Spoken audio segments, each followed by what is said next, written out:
Hello Epic 7, and welcome to week number 2, day 8 of Ancient Inheritance. Before I jump in, here are the maps for floor numbers 4 and our pathing for floor number 4.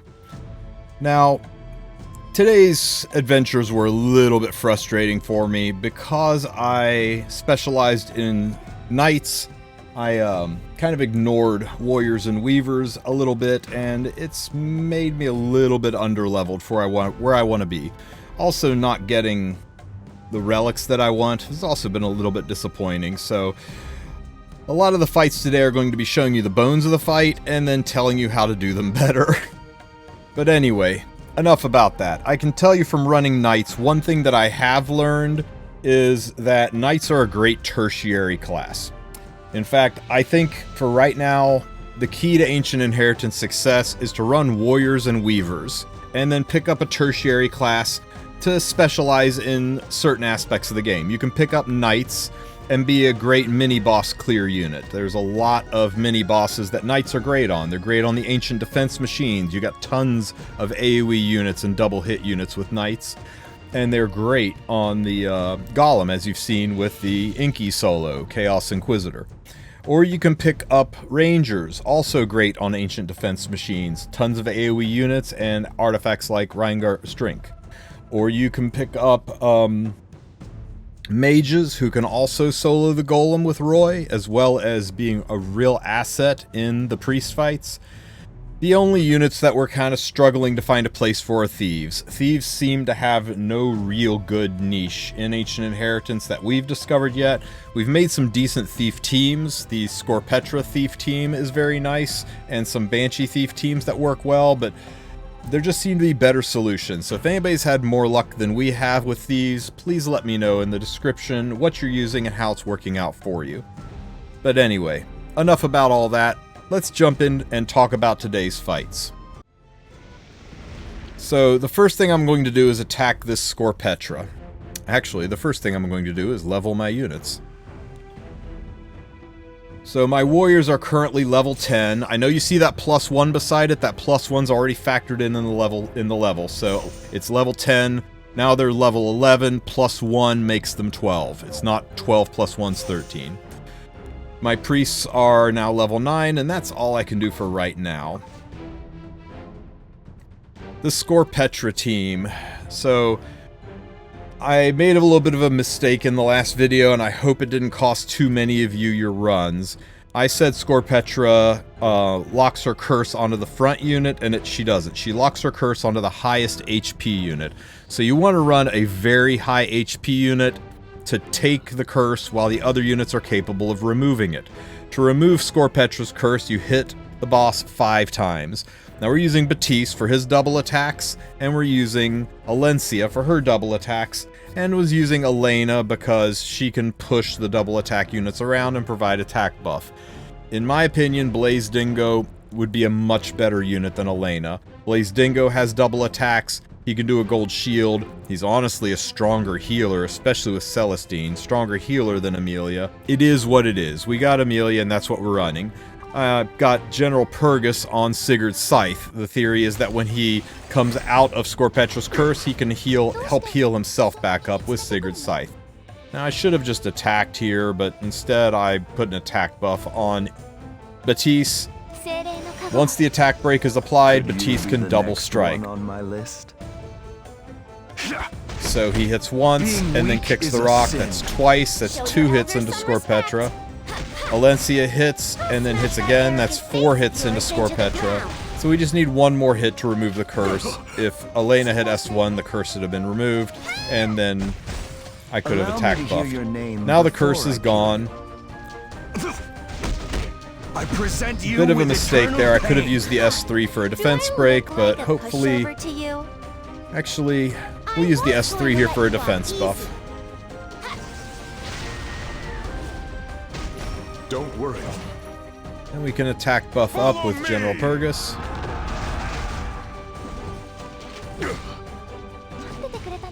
Scorpetra strips whoever Scorpetra hits, but she always hits the highest HP unit. Oh no, she doesn't hit the highest HP. She only hits the highest HP unit when curse is applied. Outside, she can hit just about anybody, I think. Hey, we got the defense break, so no need to S3 here. We'll just S1 and get an extra kick in. What a pain. And here comes the curse. Back onto G-Perg.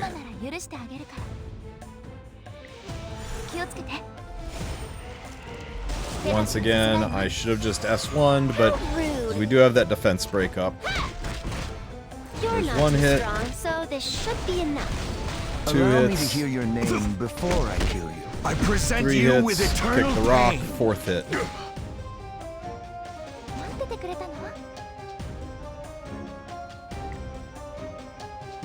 We'll go ahead and push Batiste back up here. Could you be the next one on my list? Being Should have weak just is a S3 sin. there for the defense break. Really forgetting that Batiste has a defense break on his S3, but Alencia applies her defense break, so we're in good shape. And this is it. This is the bones of the team. Lather, rinse, repeat until you've wiped this guy out. Now, at level 12 warriors, I don't quite have the chops on General Purgus to take all of these hits. In fact, I think my APOC Ravi might have done a little bit better. But G-Perk still works just fine. And with higher level thieves, or higher level warriors, you should have no problem clearing this content. Especially if you use Blaze Dingo in place of Amelia. Now I fall short, only about 850k. Frustratingly low. But Bobsaw comes along and finishes it off for me a little bit later. I will now head south, dragging my tail between my legs away from Scorpetra to try to take out this Pherus. Now my warriors are level 12, so I'm feeling pretty good that my ML Ken can solo this bad boy. He is higher level than the other Pherus, however. Now ML Ken has to be on lifesteal, has to be on Siggers, and he has to have 200% ER. It's best to have him on pen set because lifesteal scales off of damage done. So to get the ER, we're running Christie. Your Christie can be level 1, that's fine. You put her on triple ER set, and she'll still send enough ER to the back row to get you to 300. You can also use imprints, right? Imprints persist after death. So if you don't quite have enough ER, you can put other ER imprint units on the team, and when they die, their imprint stays, and that keeps Ken's effect resistance high enough to continue. You can even use, and maybe I should have, used HP and defense boosting imprints to help boost Ken's tankiness up so that maybe he lasts longer. Actually would have been a really good idea. Even though my Ken couldn't quite keep up with the damage, it did really well. Full auto, and several minutes later, we wind up at about 3.5 million. And I can't complain about a score of 3.5 million. It's high enough that somebody else can come along with slightly higher warriors and finish this off. And in fact, Bobsaw, after he kills Scorpetra, slides down here and finishes off the Pherus for me. In the meantime, on the other side of the board, Baka is hitting his Scorpetra. Now he had Thieves, and he came up with a very creative thief team that worked really well. He took my advice and used Blaze Dingo, and it worked rather well for him. Now the nice thing here is we've got a Angelica who's stuck behind Scorpetra's curse. Well, Karen can hit up to 2 times, and Alexa can hit up to 3 times, and Blaze Dingo, when you S2, as long as he crits, he will hit 2 times. And he put R and L on Alexa, and it worked really well. Let's watch this curse round and see how it goes.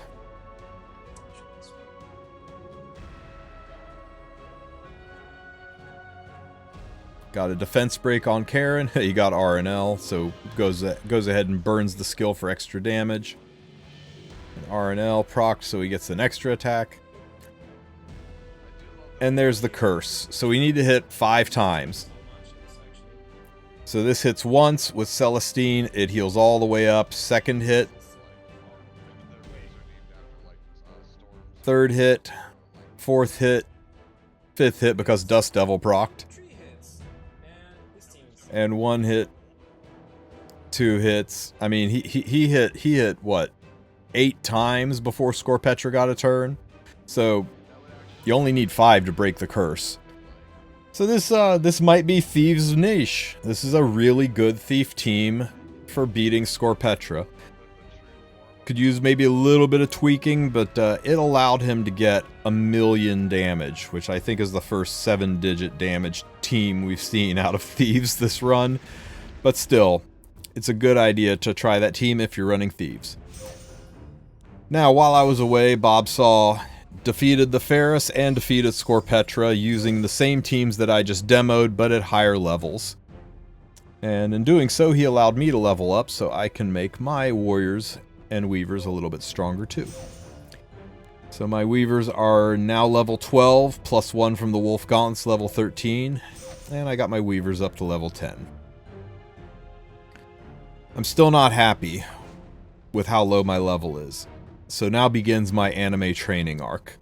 I'm going to slide in here into this island, get the loot, and then I'm going to start training. I know I've mentioned it before, but I really want to drive it home this video. Normal monster fights are the way to go. You know, I'm getting ahead of myself. Let's get the loot first. So we grab the scroll. And hopefully the scroll didn't make me fight something. Of course it makes me fight something. Why wouldn't it? You know what, though? I really need the Banshee mats. So I'm going to go ahead and do that, and I know what team I want to run for my monster farming, so I'm just going to throw some units that I'm not planning on using onto the team here, and we'll burst through this fight real quick. Normally you want to take 2 units you're sure will clear, or 3 units to fight the scroll fights, because the scroll fights are typically pretty easy, but you don't want to lose, right? Nobody likes losing. If you do lose a scroll fight or a normal monster fight, you don't lose the units. They will still be available. The units only go away when they win a fight, so those units are no longer available. And I got my currency and provisions. Now, we'll go up here and get the guild chest for everybody. That elemental summon got me a new aria, by the way. Thank you very much. Okay, so I'm going to mention this for comparison purposes. 150 currency, 150 experience points. That's what you get out of a normal treasure chest without any boosters. We'll compare that to what you get out of a normal fight once my boosters have worn off. Now, the higher the level of the monster, the more juice you get from the squeeze. These side islands are loaded with level 13 and level 14 monsters, and there's also a lot of level 13 and 14 monsters on the central islands. So those are the ones that you want to try to hit. Now remember, the entire guild can only attack them 3 times. On the previous floor you could hit them 4 times, but they reduced it to 3 on this floor for reasons. But anyway, the nice thing is I've got a wooden doll, which boosts the experience points for monsters by a huge amount. And I've also got a Vitality Brew. And this Vitality Brew lets me raise my units back from the dead 5 times. So I can use the same team 5 times in a row. So because of that, I don't have to conserve units. I don't have to do 2-man teams or 3-man teams. I can take in a full complement of teams. Now, when you do this, you want to conserve units. Maybe you use Kitty and Luna, and the next time you use Camilla and Ken, and you just burst it down. Maybe the next time you use a Soul Weaver and a DPS units only. You don't want to waste 4 units fighting normal monsters. So because of the huge bonus, I got 1100 XP and 105 currency. Now that was so good, I do it again. And because of the Vitality Brew, and because of the wooden doll, I'm able to use the exact same team as before.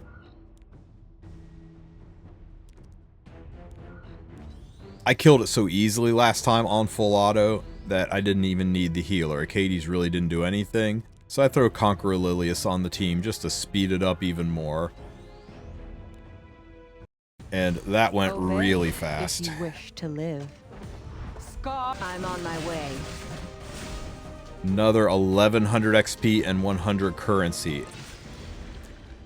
So you see where I'm going here, right? I didn't have to walk anywhere, and in 3 attacks, I got 109. I got 309 currency.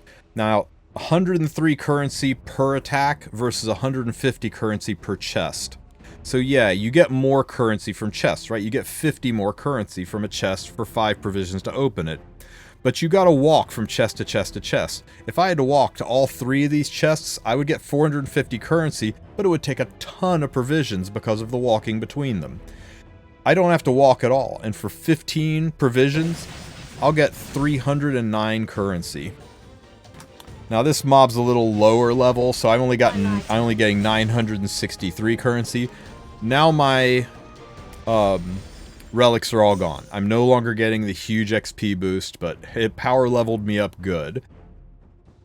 So I can take my warriors that were level 11 when we started the day, and now they're level 14. And my weavers that were level 8 when we started the day are now level 11. So just that little bit of work really power leveled me up hard.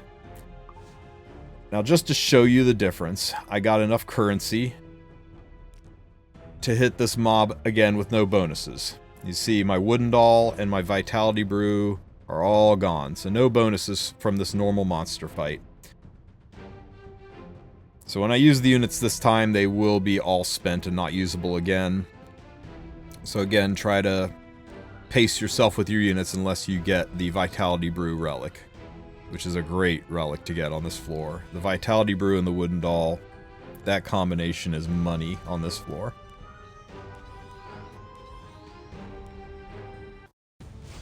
Do not fear death. 103 currency and 642 XP. So 640 by 100 for killing a monster versus 150 by 150 for opening a chest. I think 300 XP and 300 provisions for opening 2 chests versus 600 XP and 300 provisions for killing a monster 3 times. And it's going to, or 300 currency, I should say. And it's going to take about the same number of provisions to do both. It's a much better system. It power levels you up, so you'll be a better asset to your guild and gives you almost the same currency as chasing all over the map for chests. So, I'm not saying don't grab chests. Chests don't cost you any units. So, there's no limiting factor for chests. There's a limiting factor to monster fights. But you may want to consider doing normal monster fights, not just to get currency, but to level yourself up and be a better asset to your guild. So today got me enough currency to buy both of the mod boxes, and that's what I really wanted. I've got 400 currency left. Mind you, you get 500 currency the first time your guild clears the priest, so that 900 currency is going to let me buy both of the molas and one of the summon, and I'm sure killing a couple of more monsters will get me the rest of the summons and probably be able to get some artifact charms as well. Now, in the meantime, the money man has killed off the final warden and has opened up the priest. I've got no provisions left, but something you should do that's important for your guild is as soon as the priest is opened up, jump on the map and find the teleporter that takes you to the priest and tag it. The tags show up on the overhead map when you're teleporting, and it makes it so much easier for everybody to figure out which teleport to use. So, trust me, your guild will thank you. Tag the teleport so that everybody knows where to go get the priest.